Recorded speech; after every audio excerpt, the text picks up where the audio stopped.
Fala, meu lindo, minha linda.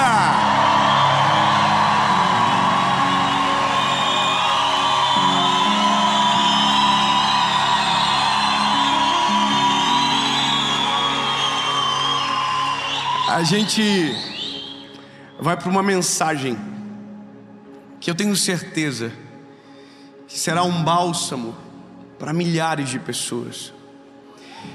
E eu declaro no nome de Jesus que essa palavra está chegando para você agora, na hora certa, no momento perfeito, e que orações suas serão respondidas com essa palavra. Amém. Eu só quero te pedir um favor.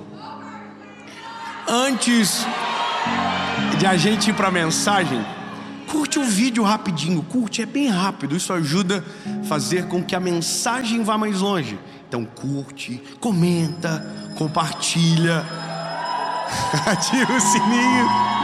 Ó, deixa eu te perguntar algo. Em algum momento, assim, né, só por desencargo de consciência, em algum momento, alguma mensagem desse canal já abençoou você? Sim. Então dá uma conferidinha, vê se você já se inscreveu, porque daí você vai, né, paga a conta um pouquinho. Se inscreve, ativa o sininho, porque toda a segunda-feira, sem falhar, tem uma mensagem de Jesus para você aqui nesse canal. Vamos pro vídeo.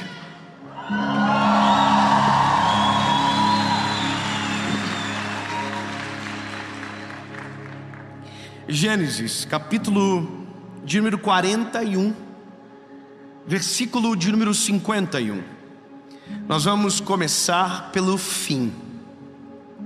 Estranho, mas necessário para esta palavra. Vamos começar pelo fim. Gênesis 41, 52 diz o seguinte. Um verso antes, verso 51. E José chamou o nome do seu primeiro filho de Manassés, pois Deus disse ele: Deus me fez esquecer todo o meu sofrimento e as dores da casa de meu pai. E o nome do segundo filho ele chamou de Efraim, que o significado é: pois Deus me fez frutífero na terra aonde eu fui humilhado. Cadê a irmã do aleluia? O irmão do glória a Deus está aí? Talvez você não entendeu, mas isso aqui é José depois da dor, depois de toda a humilhação. A Bíblia diz que no período de 7 anos de prosperidade que o Egito estava vivendo, Deus deu a ele 2 filhos. Um se chama Manassés, o outro se chama Efraim, ou Efraim. Os 2 filhos têm significados. O primeiro é: Deus me fez esquecer da dor. Aleluia! E o segundo filho é: Deus me honrou aonde eu fui humilhado. Oh, aleluia! Eu quero que você entenda isso, que sempre existe um pós-guerra, sempre existe um pós-luta, batalha. E quando a provação termina, Deus nos dá marcos da nossa história. E o marco da vida de José é: Deus me fez esquecer da humilhação, Deus me fez esquecer da dor. Não há trauma em mim, não há trauma no meu espírito. E segundo, aonde eu fui humilhado, Deus me fez ser honrado. Fala para quem está pertinho de você, fala assim: vai acontecer na sua casa, na sua família, em nome de Jesus. Fala uma coisa para você, lindo. Se eu estou no meio, eu falava isso mesmo, irmão. Eu creio.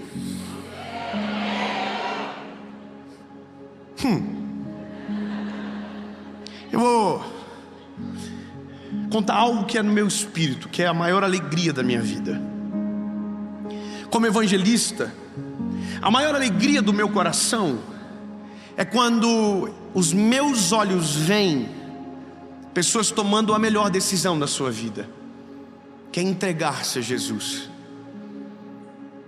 Perante meu Jesus maravilhoso e lindo que está no céu e aqui dentro, não há nada mais precioso na minha vida do que este momento. Quando eu prego o Evangelho e vejo com os meus olhos o fruto de uma palavra quando penetra o coração. Pessoas tomam a decisão por Jesus e eu sei que aquilo muda o homem, a vida, transforma para sempre. Então, confesso que demorei muito para entender o meu chamado e hoje compreendo muito bem. É nesse dia que eu me torno obsoleto, porque não sou mais tão útil, porque a minha missão principal era apresentar Jesus, e agora Jesus já foi apresentado, então essa pessoa caminha pouco tempo comigo, ela é alimentada talvez por pouco tempo, porque o relacionamento de Jesus com Jesus vai ficando cada vez mais íntimo e eu me torno desnecessário. Não sou dono das pessoas, sou apenas um meeiro. Eu apresento. Minha função é apontar para Ele, não para mim. Só que nesse tempo que nós estamos vivendo, eu também entendo que o que Deus nos deu é consolo para muitos. São palavras de acalento para as horas mais difíceis. Entramos em hospitais, entramos em UTIs, entramos na vida das pessoas, às vezes no pior momento e no dia mais sombrio da história. Todos os dias eu recebo testemunhos de pessoas que venceram o câncer ouvindo pregações. Vou dizer de novo, todos os dias nós recebemos mensagens de pessoas que venceram o câncer e foram alimentados pelas palavras e foram curados por muitas delas e que a gente não sabe.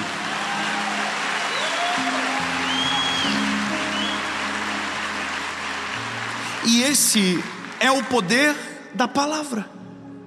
Não tem a ver comigo. Todas as vezes que alguém diz: David, você salvou a minha vida, eu digo glória a Jesus, porque eu sei que não tem a ver comigo, tem a ver com a palavra que carrego. A mensagem é infinitamente maior do que o mensageiro, incomparável. Mas eu me alegro de ouvir. Me alegro quando uma mãe que não pode ter filhos me conta uma mensagem que ouviu e que a fez buscar um milagre e os filhos está no colo. Hoje eu recebi uma mensagem no Instagram de um rapaz dizendo: olha, Dave, eu sou católico, eu assisto todas as suas pregações. Minha esposa tinha 1% de chance pela medicina de ter filhos, e uma palavra sua nos encorajou a crer e buscar o milagre. E daqui um mês nasce o nosso filho, o Luca.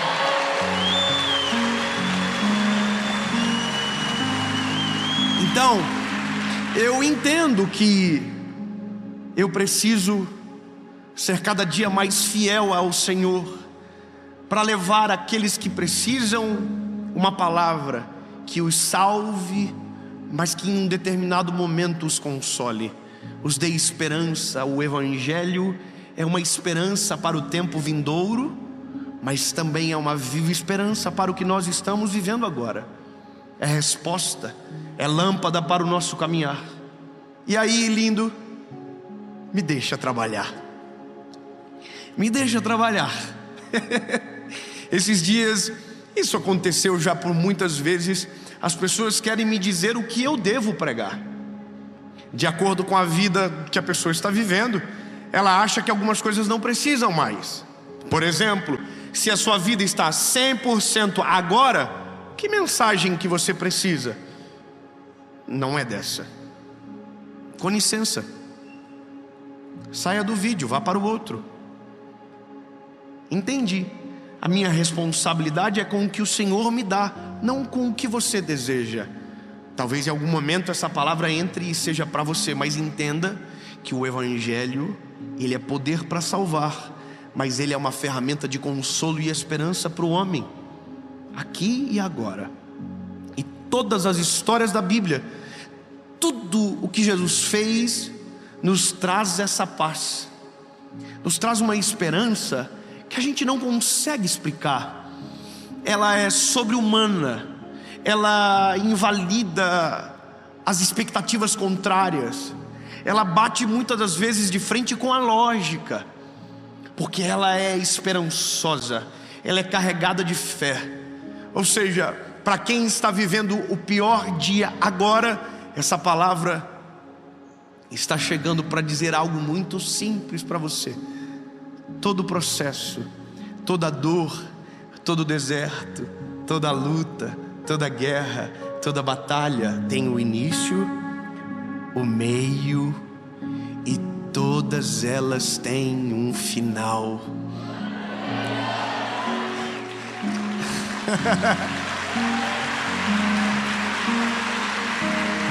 E quando o final chegar, a esperança da palavra, pelo que olhamos para José, não vai ficar traumas, e aonde tudo aconteceu, o Senhor o honrará. Eu quero te contar uma experiência. Eu fui fazer um evento em Barretos agora, no ano que passou, na festa do peão. Foi lindo. 47 mil pessoas para vir ouvir o evangelho numa segunda-feira. 47 mil litros de leite foram arrecadados para o Hospital do Câncer de Barretos. E eu fui no Hospital do Câncer.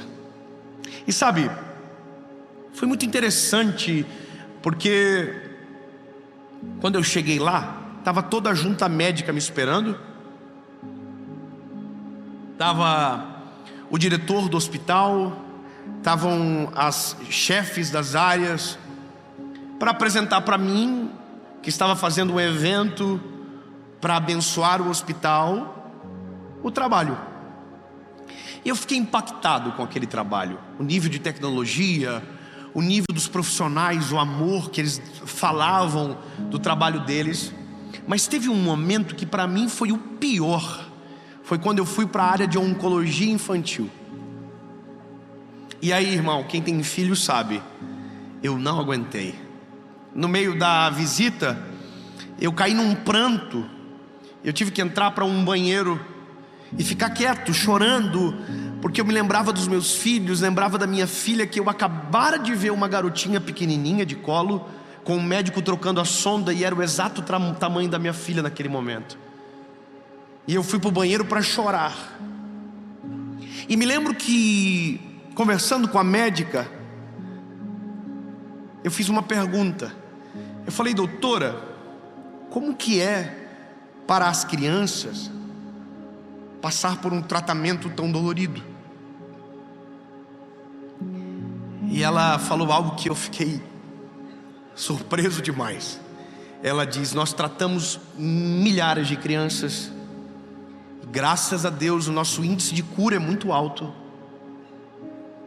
e todas as crianças, depois de curadas, quando voltam para o hospital, elas não lembram da dor. Eu falei: como assim? Elas esquecem. Elas vêm, elas brincam com os médicos e elas não lembram da dor que viveram. Elas esquecem. É como se uma borracha viesse e apagasse deles a dor. Então elas esquecem. E eu falei: mas então isso como que isso pode? E ela disse: é porque é criança. É criança. E eu fui para casa com aquilo, feliz de saber que aquele anjinho não vai carregar aquele trauma para a vida toda, e orando para que seja curado. Mas quando eu olhei para esse texto, e quando eu li o primeiro filho, Manassés, que o que José está dizendo é: Deus me fez esquecer. Sabe, é o poder de Deus no homem para nos transformar de maneira verdadeira em uma criança. A Bíblia diz que o Evangelho nos faz nascer de novo. Ah, lindo, eu vou dizer de novo para você celebrar comigo: o Evangelho nos faz nascer de novo. O Evangelho traz para nós leveza, pureza de uma criança, cura os nossos traumas, tira a nossa dor. O que me faz entender que quando Jesus entra, Ele não só cura a dor, Ele tira os vestígios da dor de dentro de nós. Para aqueles que foram feridos em um relacionamento, e quando Jesus entra, Ele cura, mas faz com que as dores sejam apagadas. Você consegue entender que esse é o poder do Evangelho? A Bíblia vai dizer que José passou por processos de dor e humilhação absurdas. Tudo logo depois de ter um sonho incrível. A Bíblia diz que ele foi humilhado, vendido, escravizado, esquecido. Um garoto. Imagina você estar numa prisão, sabendo que é inocente e que você não precisava estar naquele lugar. Imagine você ajudar as pessoas e as pessoas esquecerem de você. Imagina você ser caluniado por algo que você não cometeu e ter respirado um pouquinho de liberdade e voltar à prisão de maneira injusta de novo. É isso que José viveu. Sabe, o processo de José é muito dolorido e lindo. Deixa eu ser oponível à sua vida agora. Todos nós temos os nossos processos, todos nós. Eu já passei processos de dor, como qualquer outro ser humano, como qualquer pessoa passível às dores deste tempo e deste mundo. Já tive perdas, já tive dores, já tive derrotas, humilhações, de tudo que você possa imaginar. E mesmo agora, e sempre vai ser dessa forma, teremos umas batalhas diárias para vencer. Algumas são mais severas, outras menos severas, outras mais árduas. Só que o problema é subjetivo. A perspectiva do problema de um sempre é diferente da do outro. Eu brinco sempre que uma mulher doente é diferente de um homem doente. Uma mulher doente, ela trabalha. As mulheres aí tudo. Uma mulher doente, irmão, ela dá mamar para os filhos, faz comida, limpa a casa, faz tudo, irmão, normal. Vende uma empresa, compra uma empresa, faz o que ela quiser. Ela está nem aí para nada, irmão. Um homem doente é um moribundo. Um homem com gripe, irmão, é diferente, irmão. Quando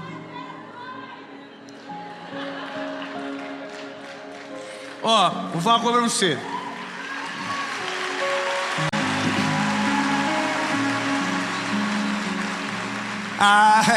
Mas quando se trata de drama, ai, nossa, vai ser do time. Não, mano, vou dar ali também dos dois lados. Pau que bate em Chico, bate no Francisco também. Quando se trata de drama, aí tem gente que bate de mão aberta nos homens. Ai, porque você não me valoriza? Porque você sempre esquece a data do nosso casamento? Quantos anos eu tenho? Bom, problemas são subjetivos, cada um tem um olhar sobre. Se você falar com um pai que o filho está doente, ele vai dizer que aquilo é um grande problema. Mas se esse pai do filho que está doente conversar com o pai do filho que morreu, ele vai ver que o problema dele não é nada. Tudo é questão de ponto de vista. Tudo é questão de estrutura, da onde você está em relação ao que está vivendo. Mas de uma coisa nós podemos ter certeza: quando Deus entra na história, quando Deus entra no nosso processo, quando Deus entra no meio da nossa dor, algumas coisas são impossíveis de não acontecer. E a primeira delas é o consolo sobrenatural do Espírito Santo. O Espírito Santo entra, preenche a nossa alma, e no meio de um ambiente de dor a gente consegue ter esperança. E quando a dor acaba, a gente não tem resquícios daquilo. A gente não tem marca, não tem mancha, porque o Senhor Jesus cura de verdade, purifica de verdade, liberta de verdade. Lindo, quando Jesus entra, a mágoa não tem lugar, o trauma não tem lugar. Quando Jesus entra, a cura é verdadeira, o processo de restauração é genuíno, mas nós só vivemos depois que Ele entra. Agora, a questão mais importante de tudo é quando que um grande problema se torna um testemunho. Quando uma grande batalha se torna uma história de superação. Quando é esse dia? Quando? E nós sempre estamos tentando que chegue logo no final, para a gente celebrar. Isso é normal do ser humano. Mas se eu posso te dar um conselho? E se você mudar a forma de ver? E se você, ao invés de tentar passar rápido pelo processo que está passando, se você, mesmo sabendo que o Senhor é contigo e que vai passar, se você tentar aproveitar, tentar encontrar bênçãos no meio da tribulação. E se você começar a olhar de maneira pedagógica para o que você está vivendo? Porque se tem algo que ensina um homem de maneira sobrenatural, se chama sofrimento. Porque vai passar, lindo. Homem, vou falar de novo. Vai passar. Vai passar, vai passar. Mas quando passar, o que vai restar? Quem você vai ser? Tem gente que a luta deixa amargo. Tem gente que a vida o azeda. Você já falou com gente amargo, azedo? Gente mal amado, não olha para ninguém, só para nós agora aqui. Gente que não consegue mais sorrir, gente que não consegue mais chorar, gente que não consegue mais reagir. Parece que a vida... Pois é, lindo, se Jesus completar a obra, isso é impossível de acontecer. Porque quem vive processos de luta, todos nós vivemos, mas permite com que Jesus entre, é impossível que não nasça em nós um Manaim, um Efraim e um Manassés. Oh, glória a Deus. Então eu vou declarar sobre você, em nome de Jesus. Quando a dor passar, duas coisas irão acontecer, e você com os seus lábios testemunhará. Toda a dor será apagada, todos os traumas sepultados, não restará mancha, dor, não restará resquícios de dor. Tudo vai ficar para trás, a cura vai acontecer, o milagre vai chegar, a cura será completa, o milagre será completo, e não restará dor da batalha que passou.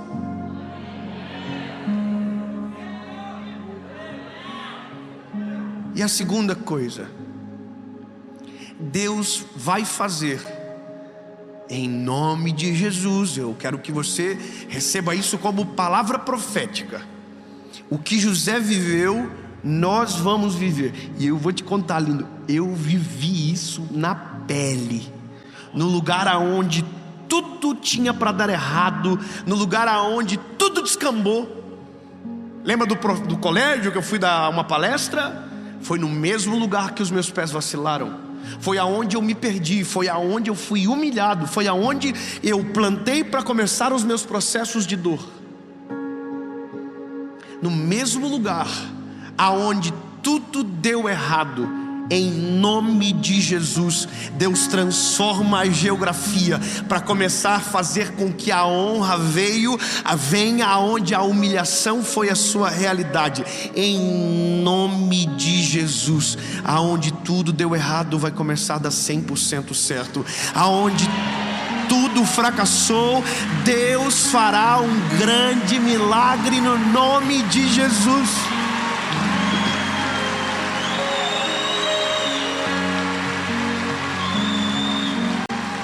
E entenda, José escreveu isso, ou a história escreve isso sobre José no final. Mas imagina se alguém chegasse para José dentro da prisão e falasse: relaxa, José, um dia você vai ter uma mulher chamada Azenate, e ela vai te dar 2 filhos, e o símbolo deles será